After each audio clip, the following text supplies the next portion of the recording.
Bonjour à toutes et à tous et bienvenue dans ce live Pop Money et BlackRock. Le but aujourd'hui, c'est de parler de ce que l'on appelle des biais comportementaux et de leurs influences sur vos choix dans votre vie quotidienne, mais également dans vos finances et vos finances personnelles. Pour cela, on a invité Eva, donc Eva qui nous a rejoint et qui est psychologue. Elle aura l'occasion de se présenter un petit peu plus tard. Mais tout simplement pour vous rappeler que vraiment l'objectif de ce live, c'est de pouvoir identifier et vous aider à comprendre ce que sont les biais comportementaux, comment ils vont influencer vos choix au quotidien et dans votre vie, également autour des finances. Et l'idée, c'est de pouvoir vous donner quelques clés pour vous permettre d'atténuer ces biais, mais surtout de pouvoir les éviter dans certains cas et de pouvoir éviter les erreurs courantes. Donc aujourd'hui, on va se concentrer sur trois biais que l'on a identifiés comme étant les plus prépondérants, notamment dans le monde de la finance. Et ces trois biais sont le biais de confirmation, l'aversion au risque, ainsi que le biais, l'effet moutonnier. Et donc l'idée, c'est de pouvoir explorer ensemble chacun de ces biais, vous donner des exemples de la vie de tous les jours, ainsi que des exemples dans le monde de la finance. Et puis on gardera un petit peu de temps à la fin de cette session pour pouvoir répondre aux différentes questions. Donc surtout, n'hésitez pas à les poser directement dans le feed et on s'efforcera d'y répondre en fin de session. Eva, merci beaucoup d'être parmi nous aujourd'hui. Est-ce que peut-être tu peux commencer par nous définir un petit peu quels sont ces biais comportementaux, qu'est-ce que la finance comportementale, et on rentrera ensuite dans le détail des biais que j'ai évoqués tout à l'heure. Oui, merci beaucoup. Bonjour Victoire et merci pour l'invitation à participer à ce live très intéressant. Alors effectivement, donc je suis Eva Drozowski, je suis psychologue et je suis spécialisée, j'ai une spécialité en neurosciences, mais également j'ai une casquette financière puisque j'ai travaillé de nombreuses années en finance où j'ai pu de fait observer ces biais dans les comportements économiques et financiers.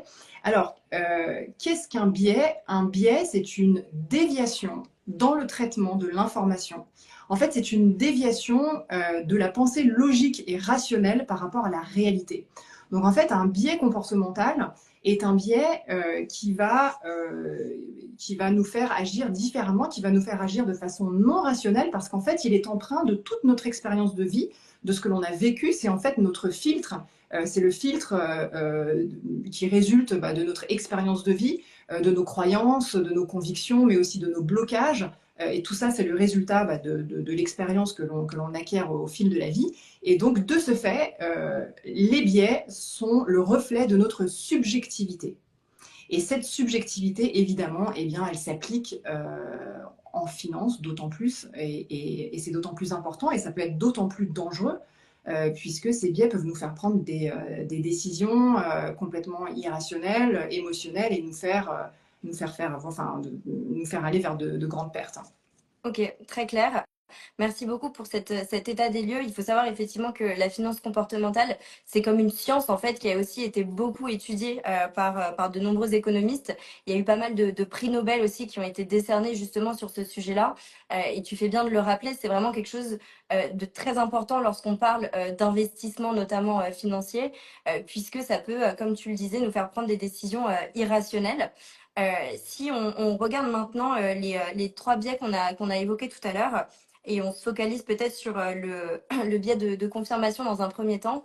Est-ce que tu pourrais nous définir ce qu'est exactement le biais de confirmation? Oui, bien sûr. Alors, le biais de confirmation, c'est le fait de rechercher et de privilégier les informations qui viennent confirmer nos convictions et nos croyances. Et donc, de ce fait, on rejette les informations qui remettent en cause ces convictions et ces croyances. Euh, alors, pourquoi est-ce qu'on a ce biais? Parce que déjà, on n'aime pas avoir tort. On a naturellement tendance à se dire que nous avons raison dans nos choix, dans nos décisions. Et puis aussi parce que c'est dur de se remettre en question, la réticence au changement, et puis peut-être aussi une certaine forme de paresse intellectuelle, puisque le biais de confirmation nous fait rester en fait sur la même ligne de conduite, sans jamais aller voir ce qui se passe ailleurs, sans jamais aller prendre de nouvelles informations qui viennent un peu nous chahuter dans notre zone de confort. Ok. Et donc, Ce biais-là, il se manifeste dans nos décisions de vie tous les jours. Vous avez peut-être vu sur cette même, ce même compte Instagram de Pop Money, une vidéo où justement on parlait du biais de confirmation. Dans la vie de tous les jours, on va tendance à chercher des informations qui vont confirmer notre pensée initiale plutôt que de vouloir se challenger, entre guillemets, et vouloir être ouvert en fait d'autres pensées. Bien sûr, et c'est tellement plus facile d'aller chercher quelque chose qui est en lien avec nos convictions, puisque ça nous conforte, c'est très confortable en fait psychologiquement. Et d'ailleurs, il y a dans notre vie de tous les jours, toutes les applications que nous utilisons sont basées sur des algorithmes qui renforcent ce biais, puisque on ne nous propose à travers les applications, que ce soit de réseaux sociaux, mais même les applications musicales, on ne nous propose que du contenu liés à nos centres d'intérêt. Et en fait, nous avons finalement très difficilement accès aux opinions contraires. Donc ça nous demande vraiment un effort intellectuel d'aller chercher une contre-information, de s'informer différemment via d'autres cadeaux d'information et d'aller en fait tester finalement la différence. Et ne pas toujours suivre nos goûts, mais en gros au resto, c'est un peu se dire, bah tiens, aujourd'hui je vais choisir un truc que je connais pas plutôt que de prendre toujours des spaghettis bolognaises, je vais tester autre chose. Ok. Non, mais c'est très intéressant parce qu'en finance, c'est vrai qu'on observe également ce biais qui va se manifester de façon assez différente. Un exemple, ça va vraiment être le fait que aujourd'hui beaucoup de Français et beaucoup d'études le montrent sont réticents à vouloir prendre du risque parce que ils ont tendance à vouloir avoir une certaine précaution au sein de leur épargne et donc à avoir un petit peu peur d'aller voir ce qu'ils ne connaissent pas. Donc aujourd'hui, on parle pas non plus de la version au risque et j'expliquerai un petit peu la différence plus tard. Mais ici, c'est vraiment j'ai toujours su que les marchés financiers c'était risqué, donc je reste sur ce postulat de base et je ne vais pas vouloir aller me renseigner ou aller acquérir plus de connaissances ou d'informations sur le sujet pour pouvoir rechallenger entre guillemets ma façon de penser. Donc ça c'est un point qui est assez important et ça se manifeste aussi sur le fait d'avoir de se tenir à un actif par exemple dont on a l'habitude et de pas vouloir aller voir plus loin alors que parfois il peut y avoir d'autres actifs financiers qui sont plus adaptés à notre profil, à nos objectifs et à notre horizon notamment de placement. Donc le fait de vouloir utiliser des placements que l'on connaît, alors oui c'est important, mais je pense qu'il faut aujourd'hui, et on le voit, hein, il y a énormément de ressources pédagogiques et d'éducation financière qui se fait, notamment au travers des réseaux, pour justement inciter les personnes à se former, à vouloir acquérir plus de connaissances et pouvoir prendre des décisions d'investissement qui soient plus éclairées et donc plus rationnelles. Mm. Si on passe peut-être au biais de comportement suivant, donc qui est l'aversion au risque, est-ce que tu pourrais nous décrire ce que ça signifie, comment est-ce que ça se matérialise dans la vie de tous les jours? Alors, l'aversion au risque est un biais dans le comportement économique qui désigne le fait que les investisseurs auront tendance à privilégier des placements très peu risqués, mais du coup très peu rentables. Voilà, c'est vraiment, pour le coup, l'aversion au risque, c'est vraiment spécifique à la finance. Et en fait, ça s'explique très simplement, c'est que la douleur psychologique de perdre quelque chose est 2 fois plus intense que le plaisir de la gagner. Et donc, concrètement, le déplaisir ressenti quand vous perdez 50 euros est 2 fois plus puissant, 2 fois plus intense que le plaisir ressenti à les gagner, ces 50 euros. Et donc, forcément, de ce fait, on va choisir, c'est le fameux adage un tien vaut mieux que deux, tu l'auras. Donc, en fait, l'aversion au risque est vraiment un des biais les plus puissants parce qu'il est profondément ancré dans notre chimie cérébrale. On est fait, nous, humainement parlant, pour éviter le risque. Notre corps entier, notre fonctionnement cérébral, on est fait pour combattre, enfin, pour aller, pour lutter pour notre survie. Et donc, on fait tout pour combattre le risque. Et donc, c'est quelque chose que l'on retrouve naturellement dans la nature.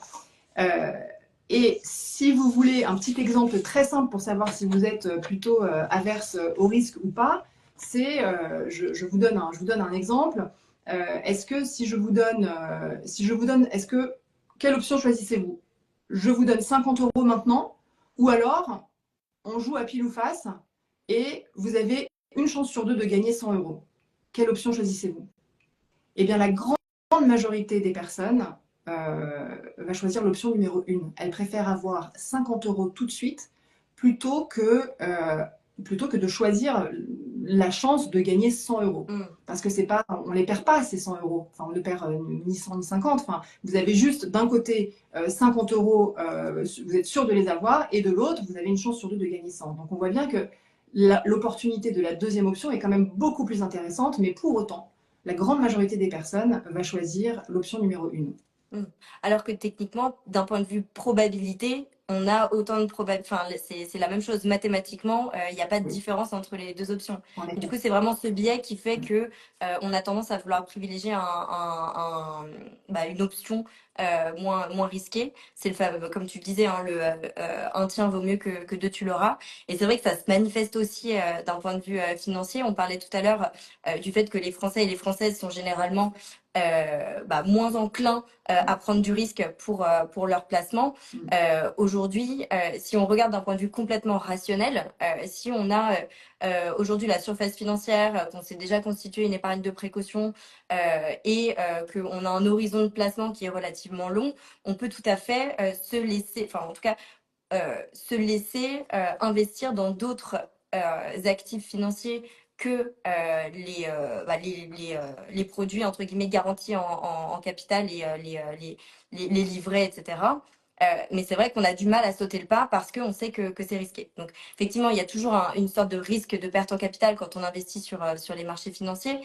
Mais c'est vrai que ça peut être parfois beaucoup plus adapté à l'objectif d'investissement d'un particulier. Oui. Si je prends l'exemple d'un individu de 25 ans qui souhaite investir pour le long terme, commencer soit à préparer sa retraite, soit financer l'achat d'un bien immobilier dans 10 ans. Le fait de pouvoir avoir un temps relativement long, donc entre 10, voire beaucoup plus si on parle de retraite, vous permet de pouvoir investir dans d'autres classes d'actifs. Donc, ce que l'on appelle classe d'actifs, c'est dans d'autres typologies d'actifs, que ce soit des actions ou autres, et de sortir de ces fameux livrets ou comptes à terme et autres produits à capital garanti. Alors, je dis pas qu'il ne faut pas investir ou épargner dans ce genre d'enveloppe, parce que effectivement, c'est toujours très bien de se constituer une épargne de précaution et il le faut avant de pouvoir mettre cet argent entre guillemets au travail et faire face notamment à l'inflation qui est entre guillemets l'ennemi invisible de l'épargne comme on l'appelle. Euh, c'est vrai que on a tendance à vouloir privilégier que des placements non risqués, alors que en fonction de son objectif, de son âge, de son horizon, on pourrait potentiellement explorer d'autres opportunités. Oui, et surtout que sur le long terme, c'est des placements qui, au final, effectivement, peuvent nous faire perdre de l'argent, puisque si ça ne suit pas l'inflation, on se retrouve perdant. Mais c'est un biais qui est assez difficile à combattre parce que vraiment, il est profondément ancré et ça demande, là, pour le coup, je pense, beaucoup de pédagogie. Ça demande d'être accompagné, d'avoir un conseiller financier qui vous explique exactement et clairement, et puis pour combattre cette peur et pour vous expliquer rationnellement et logiquement ce que vous risquez ou non concrètement. Hmm. Donc là, ça demande vraiment un accompagnement et une éducation par rapport à ça. Et puis chacun a sa limite par rapport au risque. Hmm. On a tous, voilà, en fonction déjà de nos capacités, de notre capacité financière, et puis aussi ça implique aussi l'éducation, et puis nos projets, effectivement, et puis notre stratégie d'investissement. On a chacun notre tolérance au risque, et il faut pouvoir la définir dès le départ avec son gestionnaire ou son conseiller financier. Non, mais très clair. Et je pense que on va passer en revue le dernier biais et on parlera justement de toutes ces clés et tous ces tips, entre guillemets, qu'on va vouloir mettre en avant justement pour mitiger et essayer d'éviter au maximum ces biais. Si on passe, Eva, au biais suivant qui est l'effet moutonnier, est-ce que pareil, tu peux nous donner une petite définition et comment est-ce que ça se manifeste dans la vie de tous les jours et également en finance? Alors, l'effet moutonnier, c'est très simple, c'est tout simplement, ça décrit le fait d'agir comme les autres, de prendre la même décision que les autres. Et comment ça se manifeste dans la vie de tous les jours? Eh ben, qui n'a jamais eu envie de s'acheter la même paire de baskets que toutes ses copines? Qui n'a jamais eu envie de succomber à une tendance mode alors même que ça ne nous va pas, mais simplement parce que la masse, parce que la foule prend cette direction. En fait, ce biais s'explique par le fait que nous avons naturellement un fort désir de suivre ce que font les autres.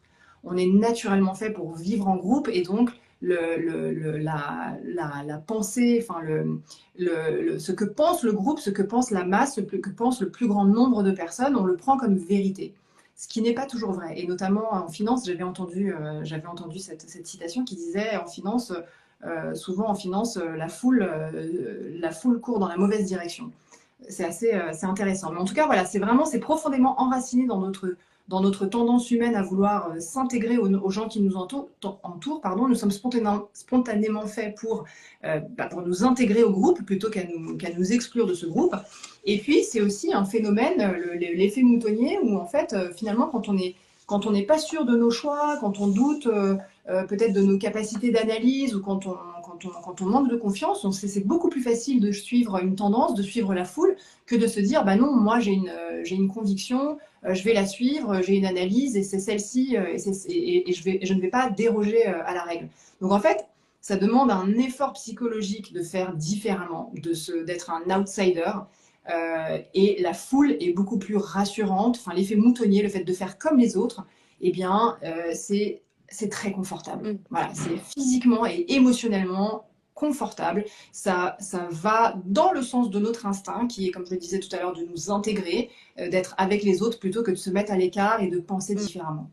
Et donc, alors, un exemple très criant et très parlant de l'effet moutonnier, tout le monde se rappelle de la crise du Covid où les gens se ruaient dans les magasins pour acheter des tonnes de papier toilette alors qu'on n'en avait pas besoin. Et je ne sais pas si les gens ont peut-être encore des stocks de ces papiers là chez eux, mais en tout cas, on le faisait parce qu'on voyait les autres le faire. Et évidemment, les effets de mode sont vraiment, la plus belle illustration de l'effet moutonnier. Je pense que du coup, tu as répondu à une des questions qui vient d'être posée. Avez-vous un exemple de dépenses excessives causées par l'effet moutonnier? Clairement, sur le papier toilette, je pense que voilà, on est tous assez d'accord pour dire que ça avait été quand même un phénomène complètement anormal complètement causé par justement ce biais comportemental qui est humain en fait avant tout. En finance, c'est vrai que ça peut être, c'est un des biais les plus importants, un des biais les plus étudiés, et qui peut causer aussi le plus d'impact justement sur ses finances personnelles, mais également sur les marchés de façon générale. C'est ce qu'on appelle en d'autres mots les bulles. Donc elles sont valables pour la finance, mais pour aussi, enfin n'importe quel autre type de secteur. Si je prends un exemple, en fait, ça va tout simplement être le fait d'avoir tendance à acheter un actif, que ce soit une action ou d'autres types d'actifs financiers, tout simplement parce que tout le monde l'achète. Et c'est vrai que plus on en entend parler, plus on se dit ah si tout le monde le fait, peut-être que c'est un bon investissement et moi aussi je devrais le faire, ça va me rapporter beaucoup. Sauf qu'en fait, ce qu'on oublie de faire, c'est de se reposer et de se dire ok, mais moi, quel est mon objectif d'investissement? Est-ce que c'est vraiment en ligne avec mes objectifs, avec mon horizon de placement, avec ma tolérance au risque? C'est vrai que lorsqu'on entend parler d'une certaine action ou d'un certain type d'actifs financiers volatiles, on, on se dit ah tiens, si tout le monde l'a fait, pourquoi pas moi? Et en revanche, ça peut ne pas être adapté du tout à votre situation, qu'elle soit économique ou même votre situation de famille, financière ou autre. Et ça, pour le coup, il faut vraiment faire attention, surtout que lorsqu'on voit pas mal de bulles, c'est généralement, enfin, on le voit beaucoup sur des actifs qui sont très volatiles et qui sont pas forcément en lien avec, enfin, adaptés en tout cas à tous les objectifs d'investissement.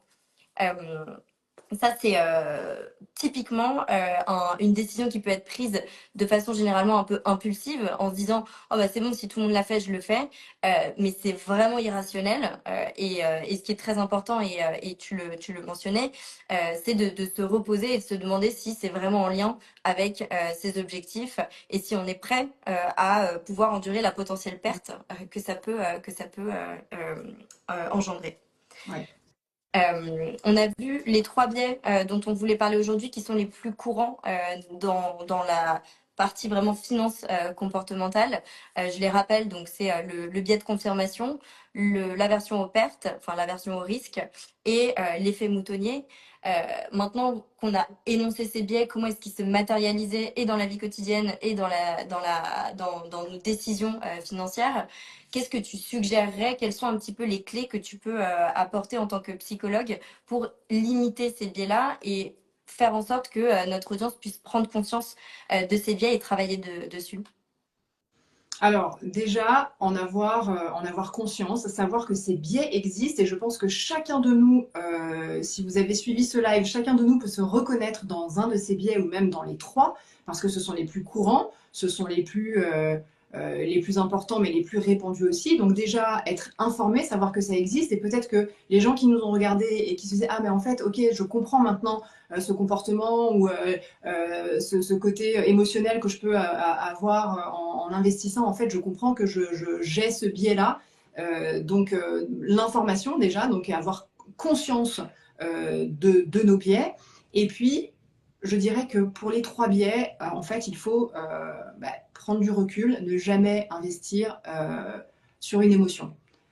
Mais prendre le temps de se poser et effectivement de voir est-ce que tout ça est en ligne avec mon horizon d'investissement, avec ma capacité financière, avec ma surface financière, avec mes valeurs, avec est-ce que tout ça, est-ce que ça me correspond, et donc ne pas hésiter à se former, à poser des questions, à se faire accompagner. Et puis globalement, je pense que pour éviter ces biais-là, il faut un peu se forcer en fait, ça demande une ouverture d'esprit. Il faut un peu avoir une gymnastique intellectuelle, voilà, d'ouverture, d'acceptation du point de vue des autres, s'informer, diversifier ses sources d'informations et développer son esprit critique. Ça, c'est très, très important. On reçoit une information. Alors, est-ce que la foule a raison? Est-ce que la foule a toujours raison? Oui, je peux très bien rationnellement être d'accord avec la foule, mais si ce n'est pas le cas, c'est OK de ne pas être d'accord avec la foule et de se dire, bah non, moi je pense différemment, et comme je pense différemment, eh bien, je vais me tenir à mon analyse parce que j'ai une conviction. Les convictions aussi sont importantes dans les investissements. Euh, Mm. on le voit avec les cryptos, ou on le voit avec bien d'autres actifs financiers, où les gens vous disent, maintenant, moi, je crois en cette valeur-là, en cet actif-là, et donc, je ne vais pas m'amuser à acheter, vendre, je garde cette ligne directrice parce que j'ai la conviction que cet actif ira à des sommets en telle année, et donc je reste investi. Mais en fait, ça demande une remise en question intellectuelle assez fréquente, parce que quand je dis ça, du coup, ça peut nous, voilà, ça peut induire un autre biais aussi en se disant bah ça peut finalement là je parle du biais de confirmation où ça peut montrer une certaine rigidité. En fait, il faut avoir une certaine souplesse, il faut continuer de s'informer, en parler autour de soi, échanger et encore une fois voilà faire preuve d'ouverture d'esprit, ne pas prendre de décision dans l'émotion, y compris quand les marchés chutent, Mm. quand il y a des voilà quand il y a des bulles, quand il y a des crashs. Il faut essayer de rester rationnel, d'avoir la tête posée sur les épaules et de réfléchir à tout ça avant de prendre des décisions. Mm. Je pense que tu as mentionné un aspect qui est très important, je pense, d'être mis en avant, c'est le fait de rester investi. C'est vrai que les marchés financiers sont des marchés qui sont volatiles, donc il va y avoir, comme tu le dis, hein, des moments où ça va monter, des moments où ça va baisser. Je pense que être rationnel, c'est aussi se dire, il y a des hausses comme il y a des baisses, et je suis entre guillemets personne pour savoir quand ça va monter et quand ça va baisser. Personne n'a vraiment de boule de cristal. Donc quelques petites recommandations entre guillemets ou choses qu'on peut mettre en place au quotidien, c'est tout simplement de ne pas se laisser prendre par ses émotions quand ça monte trop. Donc pas se dire ah bah tiens ça monte trop, il faut que je prenne des profits, ou ah bah tiens ça baisse trop, il faut que je sorte tout de suite parce que sinon je vais tout perdre, ou ah bah tiens il y a une chute, il faut absolument que je remette tout. Il y a deux choses que l'on peut mettre très facilement en place, c'est tout simplement d'investir régulièrement. C'est-à-dire de pas se dire j'attends le bon moment pour investir, ou ah bah tiens là c'est trop haut, j'attends que ça baisse avant d'investir. Ce qu'il faut vraiment se dire c'est je garde une rigueur, je reste rationnel, et tous les mois je vais mettre une petite somme. Ça n'a pas besoin d'être des milliers d'euros, ça peut être en fonction vraiment de sa capacité financière, mais de se détacher entre guillemets de cette émotion qu'on va ressentir quand on voit monter ou baisser les marchés. Et Oui. ça c'est hyper important. de pouvoir vraiment se tenir à ce qu'on a mis en place initialement, et ça nous permet de ne pas être influencé en fait tout simplement par ses émotions, ses sentiments, Mm. par tous ces biais qu'on a définis, Mm. et toujours bien se rappeler son objectif d'investissement. Si on a investi en bourse pour l'achat d'un bien immobilier dans 10 ans, il faut pas se dire ah bah tiens les marchés ont chuté, même si on a encore 8 ans je sais pas devant nous. Il faut pas se dire ah bah tiens les marchés ont chuté, il faut absolument que je sorte tout sinon je vais tout perdre. Il faut vraiment garder le cap, garder son objectif en tête, puisque initialement si on a fait ce choix d'investir dans cet actif sur cet horizon, c'est qu'il correspondait à notre profil de risque, etc. Donc voilà, bien toujours se remettre entre guillemets le nous de l'époque lorsqu'on a pris cette décision, pourquoi est-ce qu'on l'a prise, et garder Mm. le cap. Euh, Exactement. et peut-être un dernier point qu'on a l'habitude aussi de mentionner, c'est tout ce qui va être diversification. Diversification, donc qu'est-ce que ça veut dire déjà? C'est tout simplement le fait de ne pas mettre tous ses œufs dans le même panier. On parlait tout à l'heure de bulles spéculatives ou autres, de marchés financiers qui sont plus ou moins volatiles. Si on cherche à justement minimiser entre guillemets l'impact de cette volatilité, alors il y en aura toujours, mais en tout cas le fait de pouvoir investir dans différents actifs vous permet de compenser des pertes quand il y en a, ou compenser des gains, enfin de pouvoir entre guillemets lisser les Mm. performances de vos différents actifs, et de minimiser en fait le risque total de votre portefeuille d'actifs. Donc ça c'est un point très important. Oui. Et je dirais également peut-être pour conclure sur la dernière chose à vraiment bien mettre en place, je dirais que déjà, il ne faut pas investir en bourse de l'argent qu'on n'est pas prêt à perdre. Il y a un risque qui est inhérent. Euh, Constituer une épargne de précaution, c'est vraiment la première étape à toute constitution, entre guillemets, de patrimoine. Et une fois que l'on a constitué cette épargne de précaution et que on veut faire fructifier sur le plus long terme, on peut effectivement aller se former, et c'est là où je te rejoins. Donc faire preuve justement d'ouverture d'esprit, aller rechercher des informations. Aujourd'hui, comme on le disait, il y a énormément de ressources pédagogiques qui sont disponibles, donc n'hésitez pas à vous renseigner, que ce soit au travers de vidéos sur les réseaux, au travers d'articles.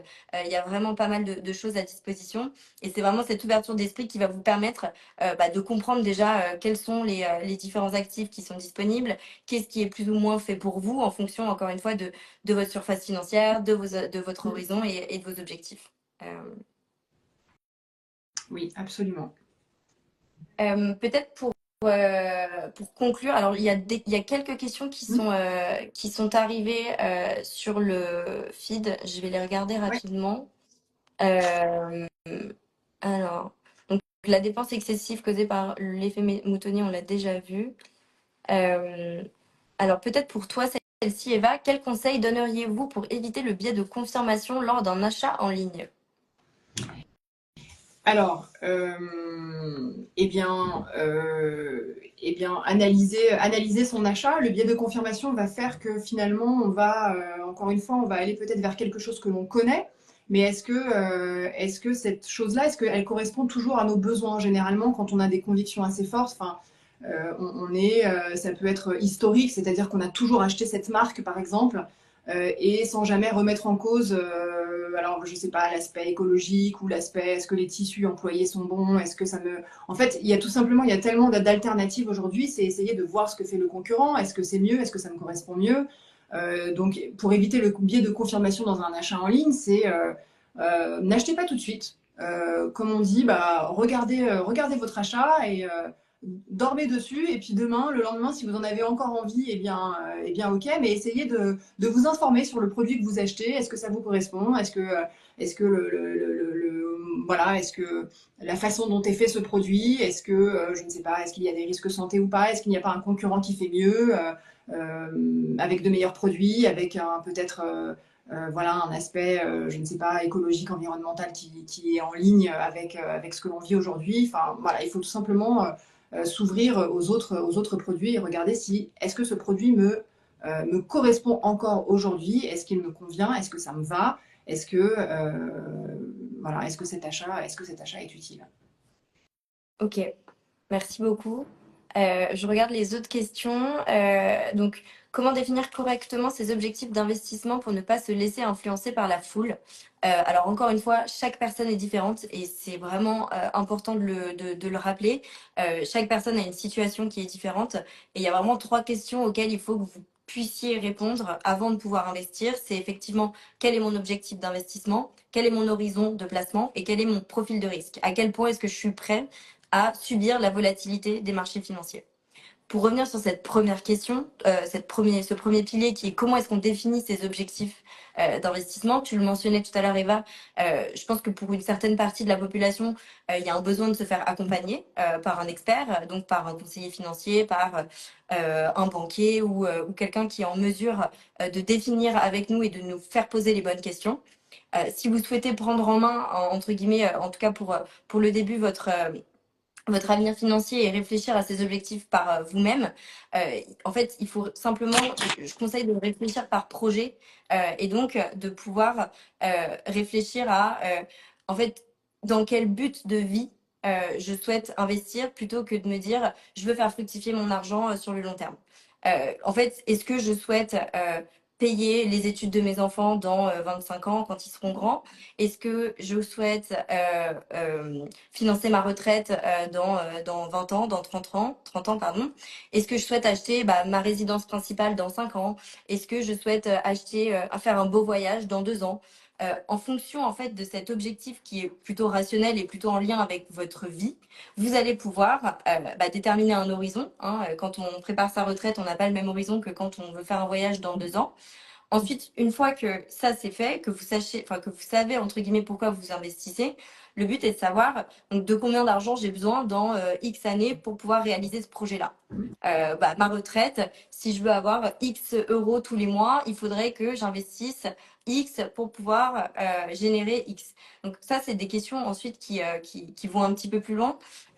Mais si on reste rationnel et relativement simple, il faut d'abord savoir dans quel projet de vie, pour quel objectif de vie on souhaite investir. Ça va déterminer notre horizon de placement. Et derrière, en fait, ça va tout simplement nous détacher de ce que la foule peut faire parce que enfin, votre objectif de vie, il est propre à vous et c'est pas l'objectif de vie de votre voisin. Donc pourquoi votre Exactement. investissement devrait être le même que celui de votre voisin? Il n'y a pas vraiment de raison rationnelle. Ouais. Voilà. Oui, donc ça demande finalement avant tout de définir son plan de vie, en fait, ses objectifs de vie. C'est la base, c'est de Exactement. partir de là. Ouais. Donc tout ça montre bien Carrément. que investir n'est pas, ça demande voilà quand même une certaine analyse et ça demande une vraie réflexion. C'est pas quelque chose que l'on fait à la légère. Ouais, complètement. Alors, je vois une autre question. Avec les réseaux sociaux, c'est difficile de se renseigner auprès de bonnes personnes aujourd'hui. Est-ce que vous avez des conseils? Alors, déjà, The Pop Money cherche justement à promouvoir un petit peu l'éducation financière et à vous apporter quelques clés pour prendre en main votre avenir financier et vous aider à investir. Ça, c'est la première chose. C'est vrai qu'on entend beaucoup parler d'investissement en ligne aujourd'hui. Tout n'est pas bon à prendre et vous avez raison de le mettre en avant. Je pense que déjà, dès que vous voyez quelque chose qui vous fait devenir riche en très peu de temps, il faut quand même se poser quelques questions puisque on l'a déjà évoqué, c'est pas une question de faire de l'argent très rapidement, très vite. L'investissement, c'est quelque chose qui prend du temps. Il faut laisser du temps au temps. En fonction de son horizon, on peut prendre plus ou moins de risques.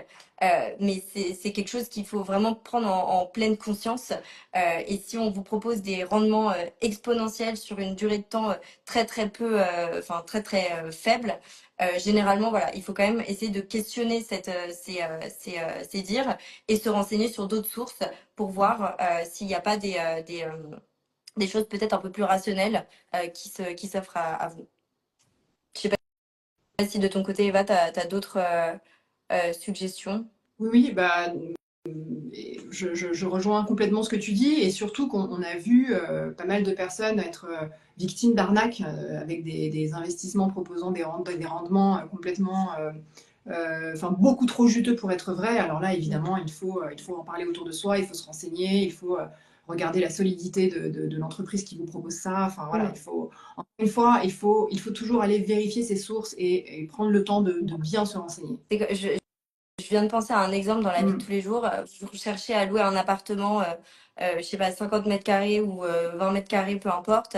Vous voyez une annonce beaucoup moins chère que les autres. Vous vous dites forcément, ah bah il y a peut-être un loup. Bah, c'est peut-être pour une raison qui est importante. Donc forcément dans cette situation, enfin moi si je prends un exemple vraiment personnel, je vais forcément chercher à être plus attentive et comprendre pourquoi est-ce que cette offre est beaucoup moins chère que les autres. Je me dis que par rapport à ce qu'on voit sur le marché, il y a quand même un écart. Et le but, c'est vraiment de se renseigner. Et c'est pareil en investissement financier. Exactement. Je vois pas d'autres questions sur le live. Je sais pas si tu en vois de ton côté. Euh, Euh, euh, alors, comment gérer mes finances sans me laisser influencer par les tendances du moment? Je pense qu'on l'a un petit peu enfin, on a déjà un peu répondu à cette question. Encore une fois, c'est vos finances, c'est vos objectifs de vie, c'est vos objectifs d'investissement, c'est votre profil de risque. Certes, on peut s'inspirer, hein, parfois, on peut voir des choses qui se font enfin, qui sont faites par d'autres personnes qui peuvent potentiellement correspondre à nos objectifs. Mais toujours voilà, rester ouvert et les rechallenger pour être sûr que ça s'adapte à notre situation personnelle. mm. Euh, J'en vois une. Comment mes émotions peuvent-elles influencer mes choix financiers? Je pense qu'on l'a déjà bien couvert aussi. Ouais, Euh, c'est tout ce dont nous avons parlé aujourd'hui, effectivement. Et donc, si on a tendance à être trop émotif, alors ne faites rien. Dans le doute, mm, ne faites rien quand vous êtes sous le coup de l'émotion. Attendez que ça passe. Attendez le lendemain. Et réfléchissez-y une nouvelle fois le lendemain. On a souvent les idées beaucoup plus claires après une nuit de sommeil. ok, et très clair. Merci beaucoup Eva. Je pense qu'on va pouvoir clôturer ce live. J'ai l'impression qu'on a répondu à toutes les questions. Merci encore de nous avoir rejoints aujourd'hui Eva. Merci Victoire. Merci à toutes et à tous de nous avoir écoutés. Et puis, on vous donne rendez-vous pour une nouvelle série de petites vidéos, cette fois-ci sur l'investissement et les jeunes, qui sera live sur le compte The Pop Money dans les prochaines semaines. Merci à tous, à bientôt. Au revoir. Au revoir.